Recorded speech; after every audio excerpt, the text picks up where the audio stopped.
Preparing for Victory is the title of the chapter. Title of the book, in the Hebrew text, the book bears a superscription, Yehoshua, which means Joshua, his name, and the title of the book means Yahweh saves. Okay?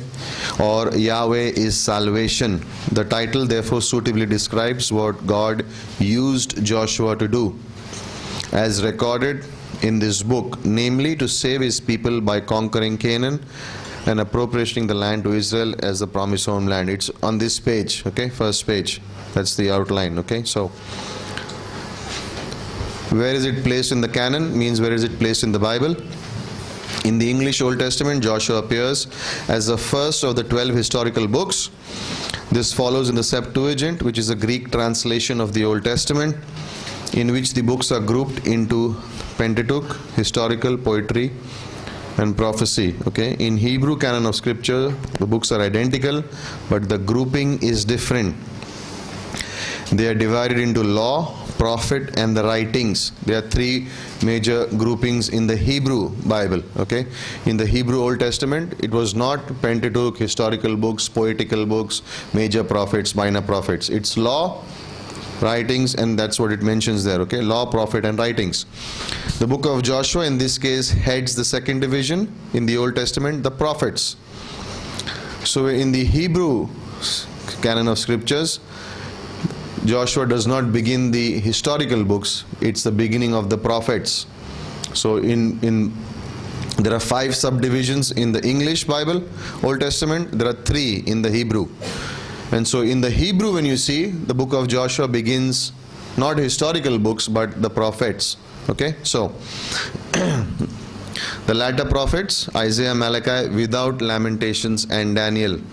The writings include Psalms, Job, Proverbs, Song of Solomon, Ruth, Ecclesiastic, Lamentations, Esther, Daniel, Ezra, Nehemiah, 1st and 2nd Chronicles. So difference between the English division and the Hebrew division of the books. Okay, so it's good for you to know. Scholars have debated the reason for placing the book of Joshua among the prophets. Some have suggested it was because he held the office of a prophet. Okay, do you remember where? Okay, we'll come to that. The other historical books, former prophets, illustrate the principles of the prophets. Now, authorship, Bible does not identify the author of the book, but commonly Joshua is the author. Now, it's interesting because you will see through the Bible, death connects the books.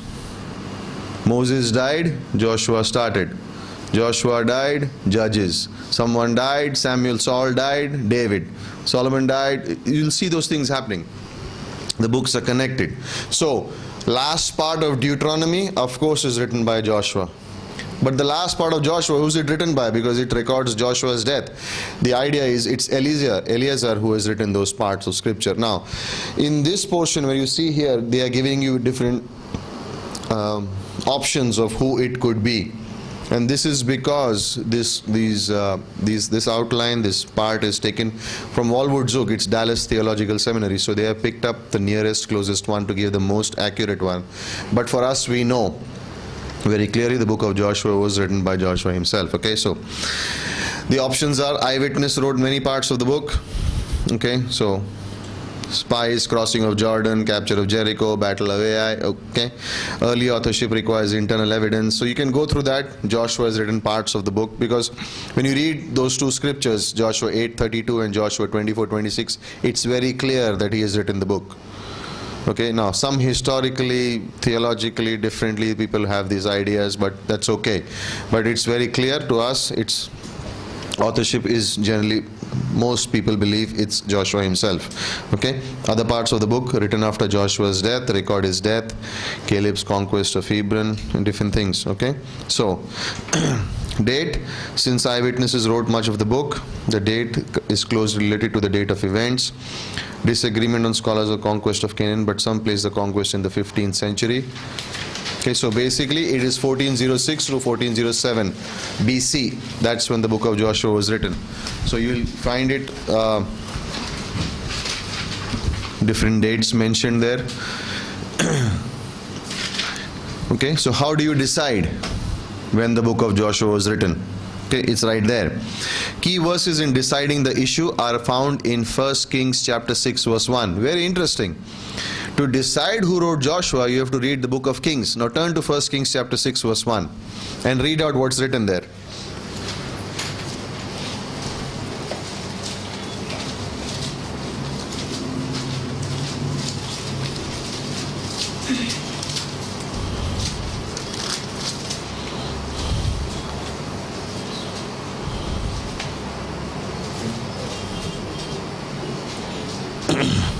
Can someone read it? First Kings.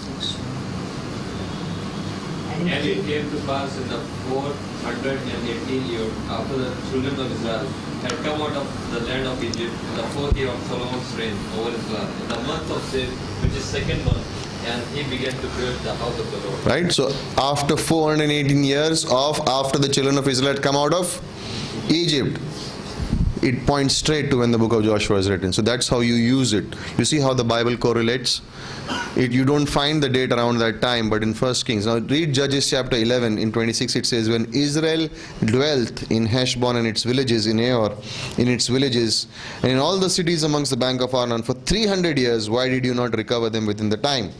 Now, when Judges chapter 11 is speaking, is referring to Numbers chapter 21, that time frame in history. When you take those two dates, when you take those two time frames, okay, Israel left Egypt 480 years before the 4th year of Solomon, that is in 966 BC. When you add these figures given to the date of Exodus is 1446. Beginning of the conquest was 40 years later. Why? Because Israel was wandering for 40 years. You get the date 1406 or 1407 is when the year of the conquest was. Okay.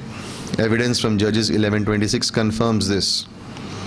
Adding 140 years to cover the period of Jephthah to the 4th year of Solomon gives a total number of 480 years, which agrees with 1 Kings chapter 6 verse 1. It's beautiful how the Bible is constructed.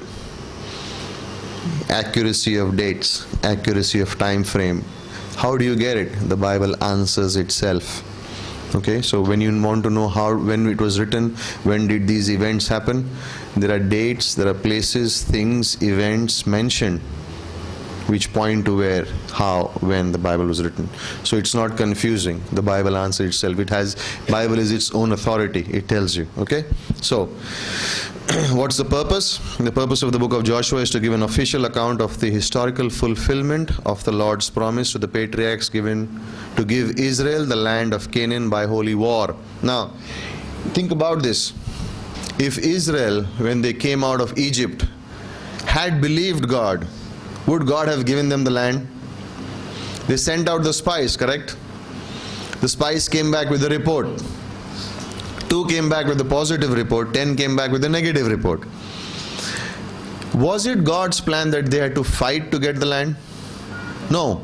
What did God say? The land that I have given you, which means it was already given. That I will give you, that I will give you. The land of, you have to go and what? Inherit. You just have to go and inherit. Because they did not believe that promise, they had to fight to get into the land. The conquest now takes place under Joshua as a military leader. Why? Because Israel did not believe the promise.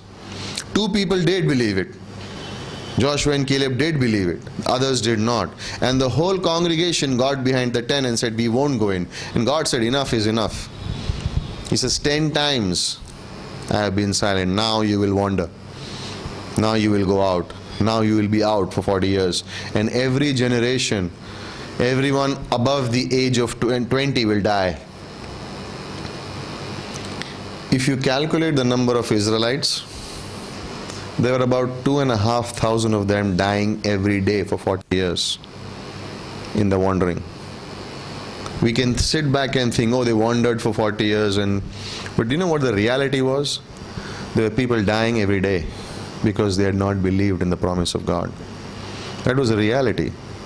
Can you imagine every day 2,500 people dead, average, dying For 40 years, people kept dying because everyone over the age of 20, apart from Joshua and Caleb, would die because they had not believed in the promise of God. So then God raised up a new generation who would go in and inherit the land. We see amazing promises in the Pentateuch because we see the shoes did not wear out, the clothes did not wear out, manna every day. By the way, the manna is even falling right now. It's the end of book of Joshua where the manna stops. In the book of Joshua, the manna is still falling. They are still getting their provisions from God. At the end of the portion of scripture, there's a point where it says, and the manna ceased. We'll come to that.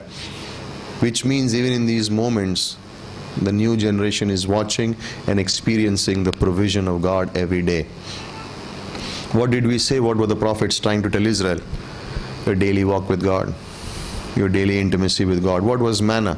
What is the picture of manna? If you have it that day, good. If you keep it for the next day, what happens? It stinks.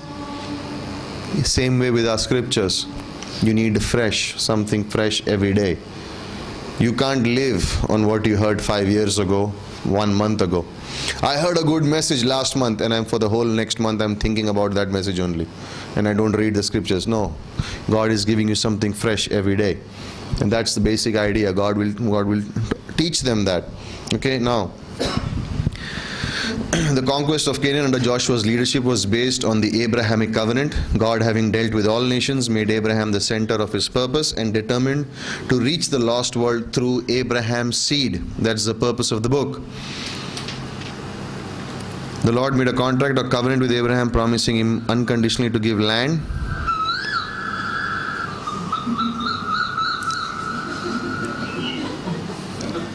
Thank God it was that tone. Okay. Next class we'll also put up a board. Please switch off your birds. Oh, mobile.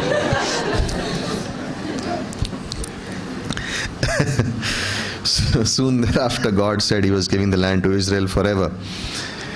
The boundaries of the land that were given to Abraham, later God affirmed the rightful heirs to the promised land were Isaac and his descendants. The book of Joshua records the fulfillment of the patriarchal promise as Israel appropriated the land pledged to her by her faithful God centuries before. The nation was later dispossessed, reflects not on the character of God, but the fickleness of the people who took the divine blessings for granted, fell into the worship of their neighbors' gods, and therefore came under chastisement God had warned them about. Okay, so in Deuteronomy chapter 28, we remember it's the chapter of blessings and curses.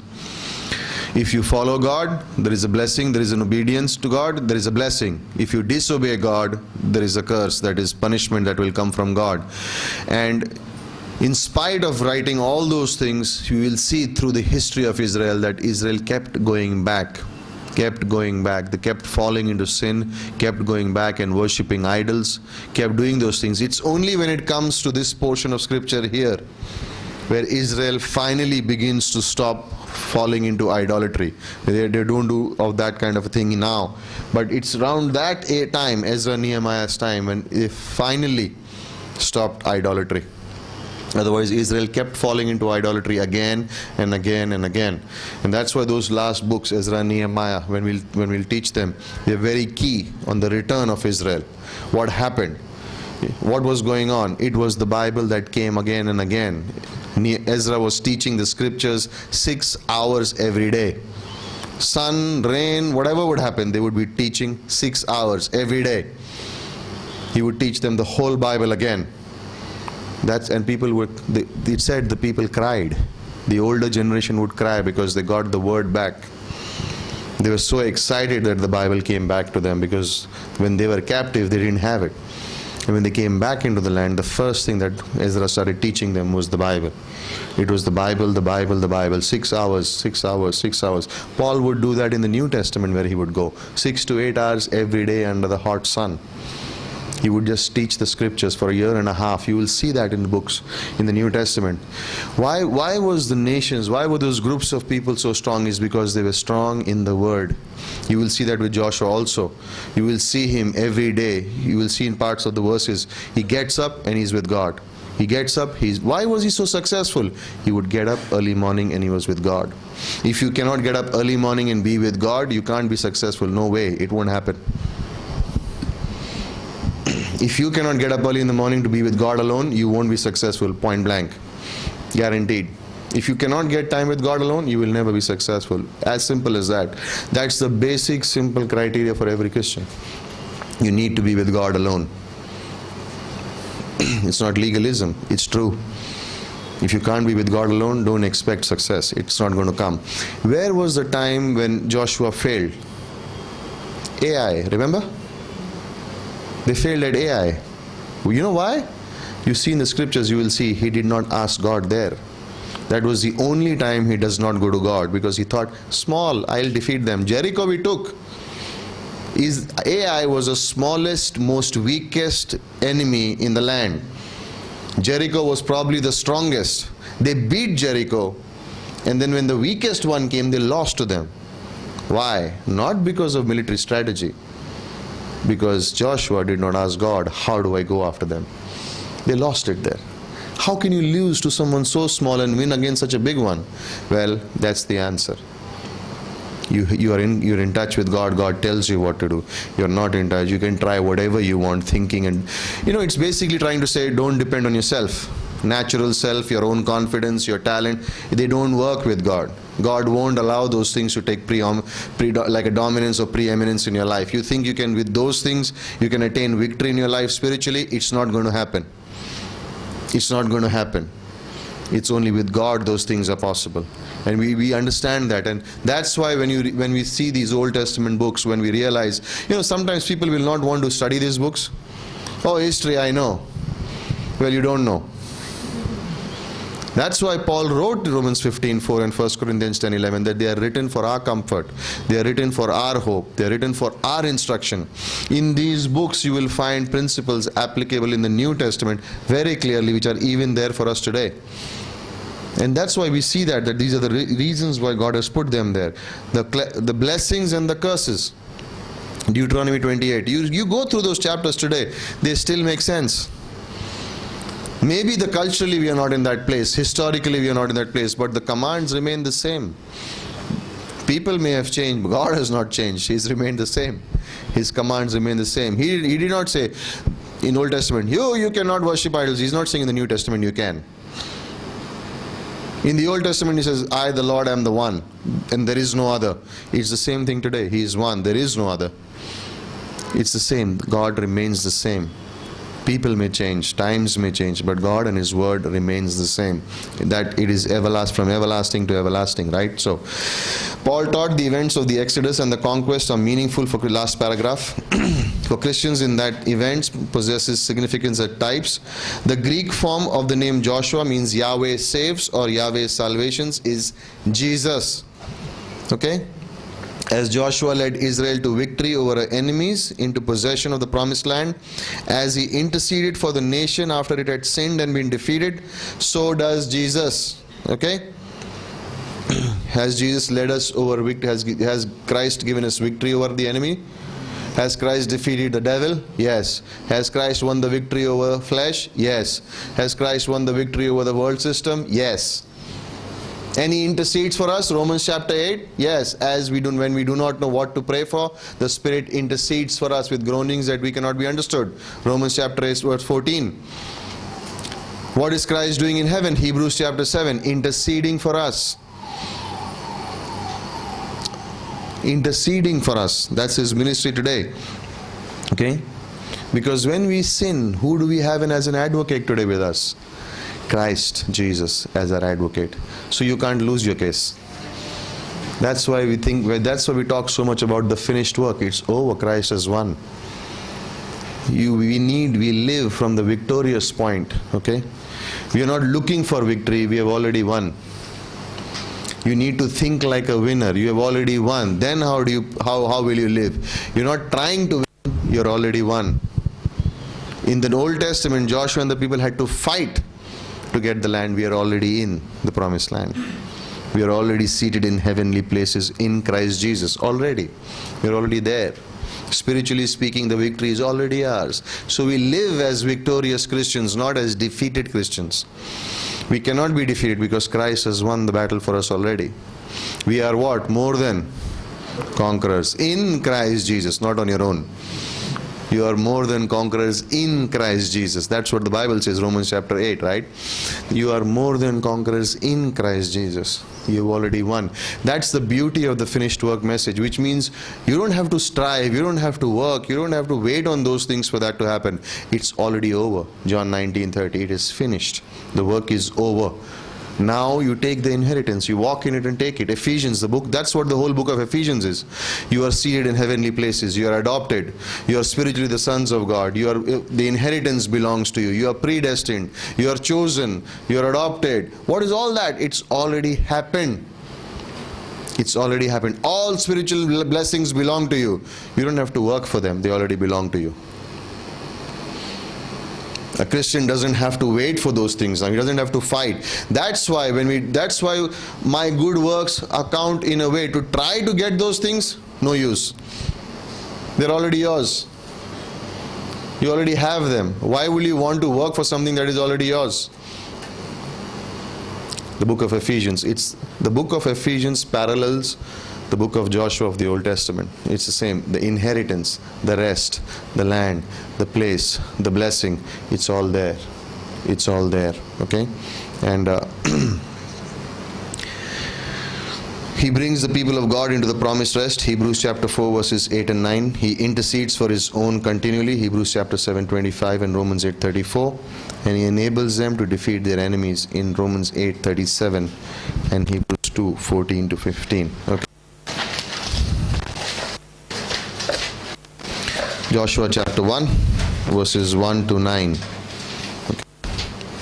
Joshua chapter 1 verses 1 to 9. Turn to Book of Joshua chapter 1 verses 1 to 9. And Manoran, can you read verses 1, 2 and 3 please? Manoran. Oh, okay. Yeah, no, go ahead. Read verses up to verse 5.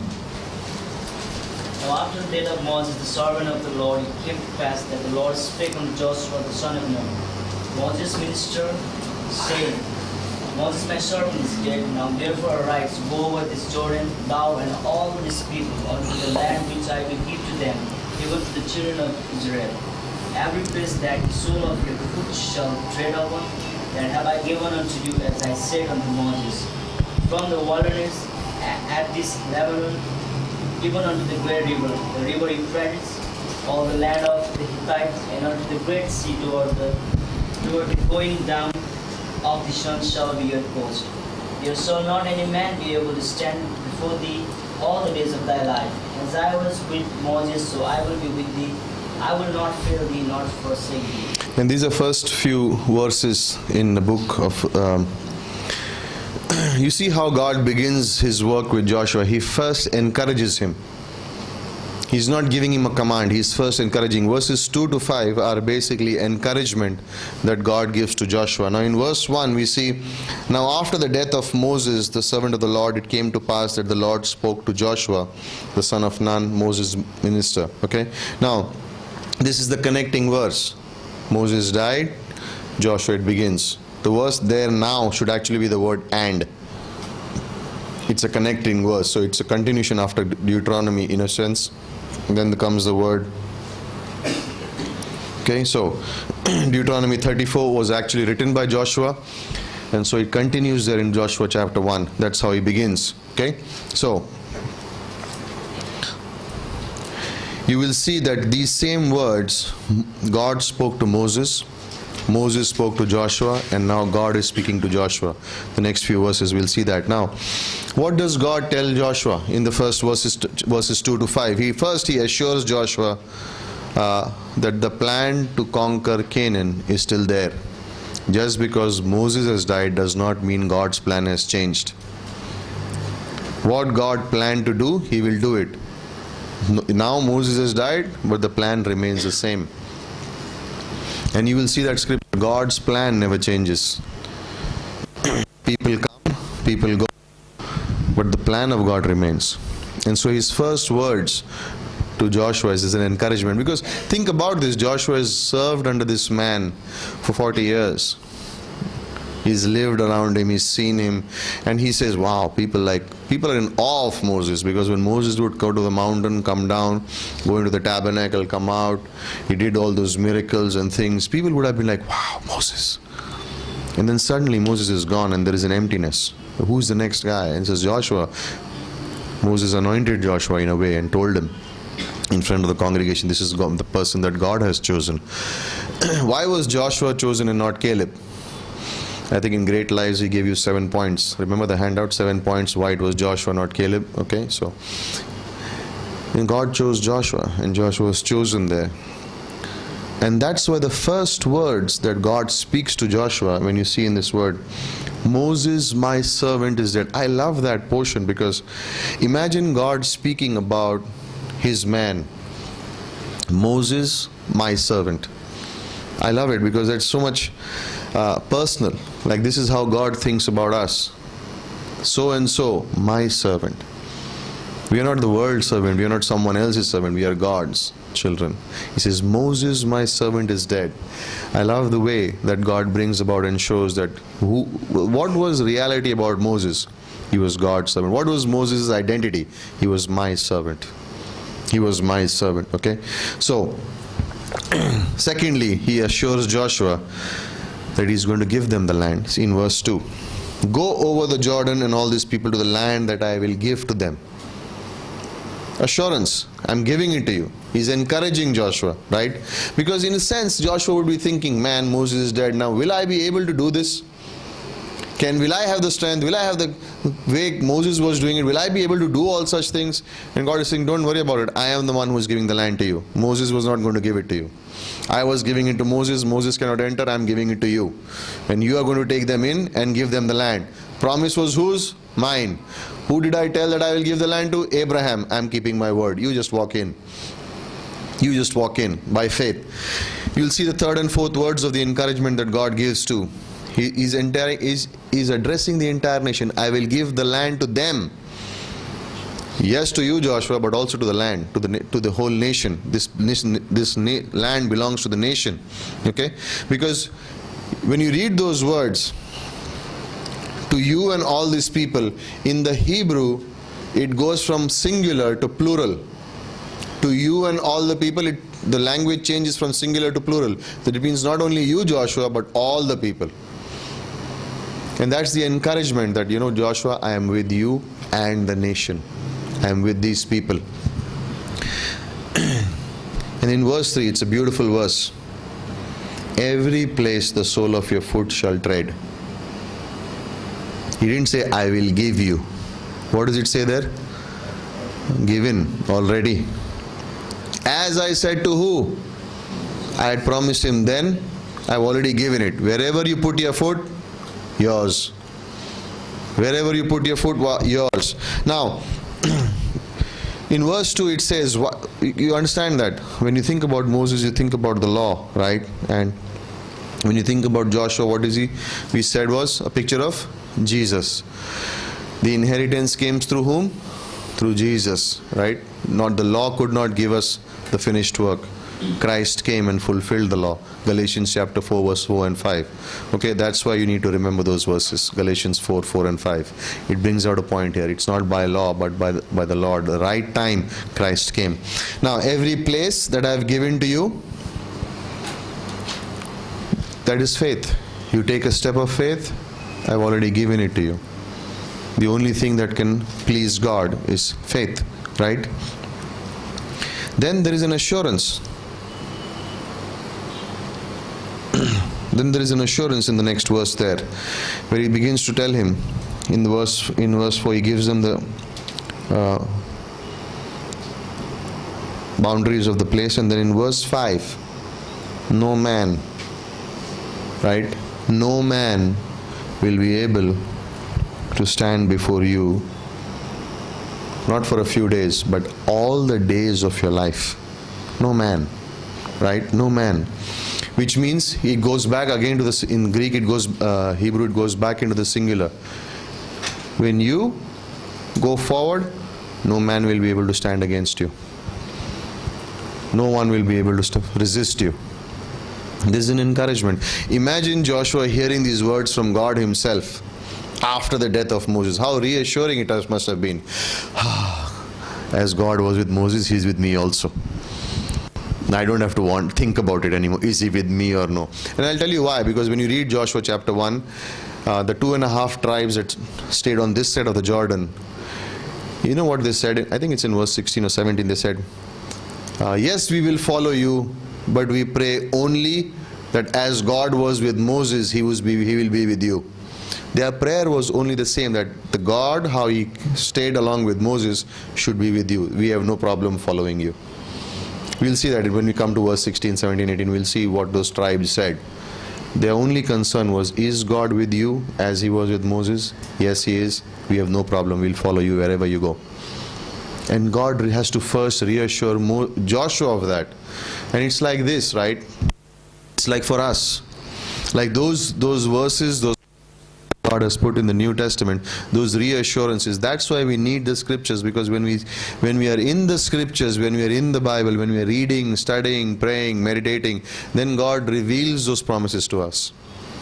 It's not like that I remember a verse once I was taught and then, sometimes the Rima comes out and says, God is with me. There are times when we all go through ups and downs, and it's the word that will comfort us. It's God speaking, and that's how He speaks to him. And he says that you will face resistance. What he was trying to say is, but no one will be able to stand against you. Right? And that's what God had told Moses too. In Deuteronomy 31 verse 8. Same assistance. As God was with Moses, the same way He is going to be with Joshua. He says in verse 5, right? Now, where do we get when we go into battle, spiritually speaking, where is our armor? Ephesians chapter 6, 10 to 18. That's the armor of God, right? That we put it on. That gives us victory over the spiritual enemy. Okay? So, no man, right? Amazing encouragement. Now, in verses 6 to 9, is God now exhorts him. Okay, gives him strength, and he says, be strong and of good courage. You will see this word 3 times. Be strong of good courage. Be strong of good courage. Be strong of good courage. For to this people you shall divide as an inheritance the land which I swore to their fathers to give them. Only be strong and very courageous, that you may observe to do according to all the law which Moses my servant commanded you. Do not turn from it to the right or to the left, that you may prosper wherever you go. But the key is verse 8. This book of the law, underline that word, this book of the law. I thought it would already be underlined. But this book of the law shall not depart from your mouth. Okay? You shall meditate in it day and night. ये तो Old Testament में लिखा, not applicable now. That you may observe to do it. You may observe to do according to all that is written. Only New Testament में, Old Testament not needed. For then you will make your way what? And you will have what? That I want. That I want. Meditate day and night. Oh, Old Testament के लिए. Observe to do what it is, correct. Right? Eternal words. These words, eternal words. Like, where will you find your success? Where will you find it? Book of the law. This whole scriptures. That's the only place where you will find success. It should not depart your what? Mouth. You know what? They had memorized it. They have memorized it. Even today in Israel, they memorize the whole scripture. They can take a scroll. That's how they used to know. They used to take the scroll, and if you put an arrow through it or a knife through it, where the tip of the knife will rest, they will tell you which verse and which book it is. They knew the scrolls by heart. That was every king, when he would come in, he had to write the whole law. Whole book he had to write, so that he would be well versed with it. The Hebrew people, the people of the book, they know their scriptures inside out. You remember in Israel what they were doing at the Wailing Wall? Their face was in the book. That's where they got Facebook title, but their face is in the book. What are they doing? They are reading the verse and they are memorizing it. They are speaking out of memory. They don't have to open the book to remember it. You can talk to them and they'll quote scriptures like that. They have memorized the whole book. They speak like. That's why it says, when it says, don't let the book depart from your mouth, means you have learned it so well that you can quote it like that. Pat, pat, pat, pat, pat, the verses are coming out. You know it. It's an order. How will you do that? By meditating on it day and night. Day and night. Okay? 20 minutes in the morning is not enough. 20 minutes in the whole day is not enough. How does a man make his way? Psalm 119. How does a man make his way prosperous? How does he find success? According to your word. Proverbs chapter 1, 3, 4, 6. How is it? According to your word. New Testament, 2 Timothy. Study to show yourself approved. A workman of God who needs not be ashamed, rightly dividing the word. Studying, dividing. Genesis chapter 1, Revelation chapter, last chapter. It's the word, the word. Read Revelations 20, 21, 21 and 22. You know what it says all the time? The book, the book, the book. It keeps mentioning in Revelations 21, the book, the book. Let the filthy one be filthy. Let the busy one be busy. You stay in the book. What's the whole theme of the scripture? The book. It's always been the Bible. It's always been the book. How will I develop a love for God? Through the book. How will I develop love? How will I get convictions in my life? Through the book. You can try everything else and not try the book. You will not get anything. Guaranteed. Guaranteed. It's not going to work. You can go on the internet, search scriptures, do whatever you want. If you are not meditating on the scriptures day and night, personally in your walk with God, nothing's going to change. Sorry. It's not going to happen. It's not going to happen. Right? This book of the law shall not depart from your mouth. You shall meditate in it day and night. You may observe to do what is written in it. So not only study it, but also obey. Okay? Obey it. What is written in it, do it. For then you will make, right? Okay. I read it. What did it say? Not for me. They have to follow it. I will be successful if they follow it. No. Then you will have good success. Have I not commanded you? Be strong and of good courage. Do not be afraid, nor be dismayed, for the Lord your God is with you wherever you go. Amazing encouragement and exhortation. Imagine before beginning the conquest. You know what? You know what was ahead of Joshua? 31 kings. He was going to go in to fight 31 kings. And imagine before going into the battle, God had said these words to him. What a great encouragement that God, before God calls us to do anything, He gives us a word of encouragement and exhortation that will carry us through any storm. It doesn't matter how big the task is. When God gives His word, that word will carry you through anything in life. Your feelings will not carry you through difficulties. Your emotions will not carry you through difficulties. Your knowledge will not carry you through difficulties. It's the word of God that will carry you through difficulties. When you're feeling discouraged, depressed, down, low, whatever, which is the first book you turn to? Psalms. Why? Why? Why do the Psalms? Who's the author of it? Who's the biggest one who wrote the most of the numbers there? David. He went through every possible human emotion and he saw God coming through it. And where did he turn through? Through the book. He sees that there, he writes it, and now we read it. Why? Right? We don't turn to Ecclesiastes when we are down. Right? Or Leviticus, sacrifice. Where do I find a bullock, man? No. We go to the Psalms. He says, what do you see in Psalms? Every Psalm begins with crying. Tears. Oh God, where are you? Every Psalm begins that way. He's searching. And then it moves into trust. You are my refuge. You are my strong tower. You are my so-and-so. And then it ends with victory. You will lead me. You will lead me. All that. You see, every psalm has that same strategy. Tears, trust, victory.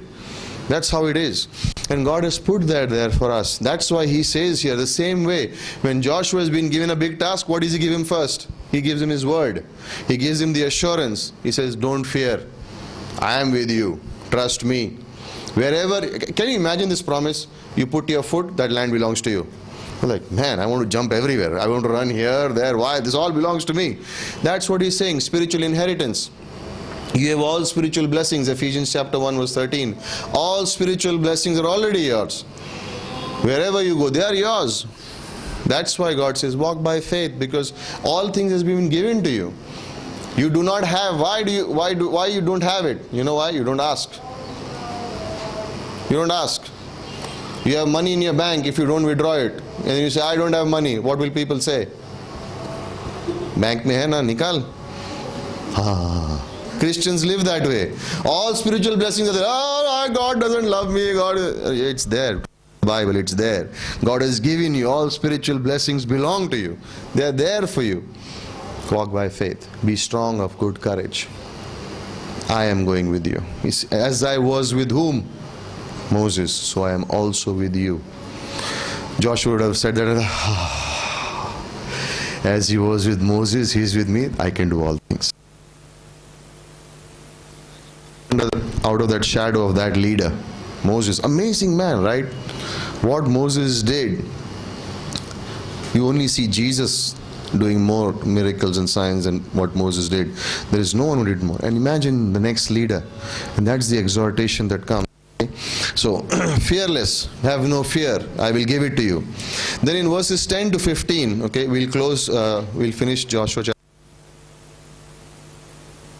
In verses 10 to 15, verses 10 to 11 actually, Joshua begins to speak to the officers there, okay, and he says, then Joshua commanded the officers of the people. So God speaks to Joshua, Joshua speaks to the officers, okay. You see the pattern? He's not giving what he wants to say, he's hearing from God and then he's communicating, right? That's what we do in church. That's what the messages are. That's what pastoring is all about. You hear from God what God has to say for the people, and then you communicate it to the people. It's not my message, it is God's message for the people. Okay? So Joshua commanded the officers of the people, saying, pass through the camp, command the people, tell them to prepare provisions for themselves, for within 3 days you will cross over the Jordan to go in to possess the land which the Lord your God is giving to possess. Which means, you know what? Get ready for the next few years. Prepare everything. Carry it with you. One by one, we are going to go in and take all the land. In the next class, we'll come to a map and I'll show you from where they would enter and how they would take over the land. Okay? So, prepare. Get ready. Okay? You are going to take the land when? In the next 3 days, we are crossing the Jordan to possess. The promise was there. Okay? Then, verses 12 to 15. And these are the eastern tribes. The Reubenites, the Gads, and half the tribe of Manasseh, Joshua spoke. Now, we'll see that in Deuteronomy, some of 2.5 tribes decided to stay on this side of the Jordan. They would not cross the Jordan and go in, because they were big in number and they thought this side of the land was more fertile. And Moses said, you may stay this side, but you'll have to fight as one. It's okay on this side also. So we'll go into a little bit of that little later. Remember the word which Moses, the servant of the Lord, commanded you, saying, the Lord your God is giving you rest and giving you this land. Your wives, your little ones, your livestock shall remain in the land which Moses gave you on this side of the Jordan. But you shall pass before your brethren armed, all your mighty men of valor, and help them. So when you see in the map that I'll draw, you'll see that Israel would go into the promised land, but 2.5 tribes remained on this side of the Jordan. They would not cross the Jordan River because they found that this side of the land was more pleasant. And Moses would tell them that when Israel goes to war, then this group and this group, not Samuel in here, but this group and this group combine as one and you battle together. And that's what Joshua is telling them. The people can stay, but all the men of valor will gather together and fight the battle. Israel will fight as one. The 12 tribes will fight together. Verse 15, until the Lord has given your brethren rest, as he gave you, that they also take the possession of the land which the Lord your God is giving them, then you shall return to the land of your possession and enjoy it, which Moses and the Lord's servant gave you in this side of the Jordan towards the sunrise.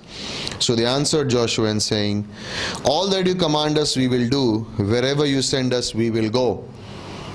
Just as we heeded Moses, this is the key verse, in all things, so we will also heed you. Only the Lord your God be with you as he was with Moses. You see their concern there? They just wanted to know. God was with Moses, we know. So we just pray that God is with you. They needed to know that, right? They needed to know that God was on their side. And he would tell them that. Now verse 16 to 18, as we... Verse 18, whoever rebels against your command and does not heed your words in all that you command him shall be put to death. Only be strong and of good courage. Okay, so there again we have the whole thing. All that the Lord has, all that you have commanded to us, we will do. Okay, they begin to say that, right? And then they were willing to go wherever Joshua would send them. They were obedient. In Deuteronomy chapter 17 verse 12 is basically a command which says there was death penalty to the person who would not obey the new leader. In Deuteronomy 17:12 was already the command was given. That's why you see the verse 18 there. Whoever rebels against your command and does not heed your words in all that you command shall be put to death. That was command given by God in Deuteronomy 17. If a new leader comes in and people rebel against him, death penalty, because the leader was appointed by God. So basically when you're rebelling against the leader, you're not rebelling against the leader, you're going against God. So that principle was already put in Deuteronomy, okay, where God would say that. Okay, so this was given, and the condition was again that the only thing that they wanted to know was that God was with Moses. Is now God with you? And they realized that, and they said, we will follow you. And that speaks beautifully about succession, but it also is a very good principle for us to remember. God speaks to the leader speaks to the congregation says, as God has spoken, we will follow. Now that's why remember Acts chapter 17, that's where the Bereans were very good, noble people. Why? God speaks to the leader, he is speaking to us, let's check if God is, what he is saying is what God speaks. That's why they were called noble-minded. They went back to the book and checked, was he saying exactly as God is saying? And when they say, yes, he's saying what God is saying, we are following. We are following him. Why? God is saying. God is speaking through him. We are following him. And that's the beauty of the church today. Why has God put a pastor teacher over us? Very simple. Now remember, a pastor is always a pastor teacher. Ephesians 4:11, Granville Sharp rule. One man who has two offices. He's a pastor and a teacher. Every pastor is a teacher. Okay? Every teacher may not be a pastor, but every pastor is a teacher. Okay? And pastor teacher is two. He shepherds, he teaches, he instructs. There are the two things that he has to do. So God has put a pastor teacher over us. Why? For us to guide us, to lead us, to give us direction, so that our ears would be trained to hear from God. So he hears from God, huge responsibility, and he communicates what God is saying. Our responsibility, receive, discern, receive what God is speaking, because the Holy Spirit speaks to us, the remas of the word. Take the word, yes, so say yes. When is a message good? You know when the message becomes good? Pastor Shibali says when you obey it. Good message listening is not a good message. When you obey it and put it into practice, then it's a good message. We receive what God is speaking to us and we put it into our lives and we follow. God, that you see God in the whole picture. Okay? It's our personal relationship, but we are put into the body of Christ to hear what the man of God is speaking to us. And you will see our teacher before our eyes, but it's a voice behind saying, this is the way, walk in it. Once I have spoken, twice you have heard. You will read in the Bible, you will hear it in the church. You will hear it in the church, the Holy Spirit will communicate to you. God does those things. Okay? So Father, we just thank you this evening. Thank you for this class, and we pray that as we move ahead in the scriptures, this God, we ask you to continue to speak to our hearts. In Christ's name we pray. Amen.